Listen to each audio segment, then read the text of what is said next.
დიპლომატიური ბლეფი თუ საერთაშორისო საზოგადოების ზეწოლის შედეგი მიხეილ სააკაშვილის პირობას ტერიტორიული მთლიანობის აღდგენის მიზნით ძალის არ გამოყენების შესახებ გამოხმაურება მოჰყვა დე-ფაქტო აფხაზეთსა და სამხრეთ ოსეთში. ანალოგიურ პირობას დებენ არაღიარებული რესპუბლიკების ხელმძღვანელები. ინფორმაციას ამის შესახებ რუსეთის საგარეო უწყება აქვეყნებს. რა რეაქციები მოყვა ლავროვის უწყების მიერ გამოქვეყნებულ განცხადებას საქართველოში? ანა გოჩაშვილი არკვევდა. აფხაზეთი და სამხრეთ ოსეთი არ გამოიყენებს ძალას საქართველოს წინააღმდეგ. ინფორმაციას ამის შესახებ ოფიციალური მოსკოვი ავრცელებს.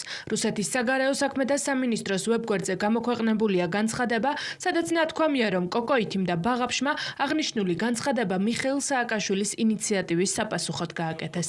საქართველოს პრეზიდენტმა 23 ნოემბერს ევროპარლამენტის წინაშე დადო პირობა, რომ ქვეყნის ტერიტორიული მთლიანობის აღსადგენად ძალას არ გამოიყენებდა. შეიძლება იყოს პროვოკაციული, ეს შეიძლება იყოს დიპლომატიური შემხოდრინა ბიჭი, ვერ გეტყვით მე რუსეთის ტვიში რა ტრიალებს. რუსეთის საგარეო უწყების განცხადებას გამოხმაურება მოჰყვა თბილისში. საპარლამენტო უმრავლესობა ფიქრობს, რომ დე-ფაქტო ხელისუფლების წარმომადგენლების ეს განცხადებები საერთაშორისო ორგანიზაციების ზეწოლის შედეგია.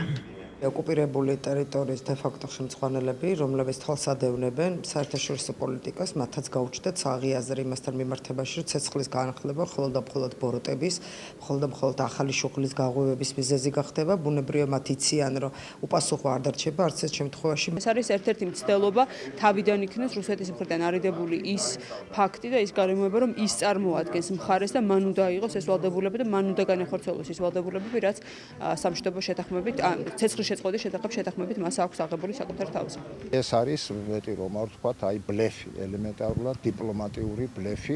დე-ფაქტო აფხაზეთისა და სამხრეთ ოსეთის ლიდერების განცხადებას არაერთგვაროვნად აფასებენ ექსპერტებიც. ისინი თანხმდებიან, რომ ედუარდ კოკოითიმ და სერგეი ბაღაფშმა ძალის გამოუყენებლობის შესახებ გადაწყვეტილება რუსეთთან შეთანხმებით გაავრცელეს, თუმცა ექსპერტთა ნაწილი ფიქრობს, რომ მათ ამ გადაწყვეტილების მიღება საერთაშორისო საზოგადოების დასანახად დასჭირდათ.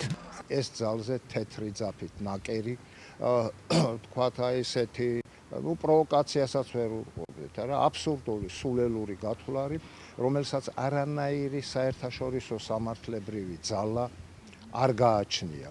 რუსი ექსპერტები ურჩევენ რუსეთის ხელისუფლებას ჩანს ყოველ შემთხვევაში თმათი პოზიციიდან, რომ ესე იგი ამ უბრალყოფნის რეჟიმის მაგივრად რაღაც გარკვეული ნაბიჯები გადადგან იმისთვის, რომ საქართველოს ხელისუფლების ეს პოზიცია, ასე ვთქვათ, მიღებული იქნას და უფრო მეტი დამატებითი გარანტიებიც მოითხოვონ აი ამ დოკუმენტში, რომელსაც საქართველოს ხელისუფლება წარადგენს გაეროს წინაშე. უცნობია რა რეაქცია მოჰყვება საერთაშორისო საზოგადოების მხრიდან დე-ფაქტო სამხრეთ ოსეთისა და აფხაზეთის ხელისუფლების განცხადებას. ძალის გამოუყენებლობის დაპირებას მიესალმება მოსკოვი. რუსეთის საგარეო უწყების განცხადებაში ნათქვამია, რომ საქართველოს ლიდერის მშვიდობის მოყარე დეკლარაციების მიმართ საფუძვლიანი უნდობლობის მიუხედავად ახალგაზრდა კავკასიურმა რესპუბლიკებმა აიღეს სერიოზული ვალდებულებები და მათმა ხელმძღვანელებმა სიბრძნის პოლიტიკური პასუხისმგებლობისა და მშვიდობისკენ სწრაფვის დემონსტრირება მოახდინეს. ლავროვის უწყება იმედოვნებს, რომ მსოფლიო თანამეგობრობა სამშვიდობო ნაბიჯებს სათანადოდ მიუდგება.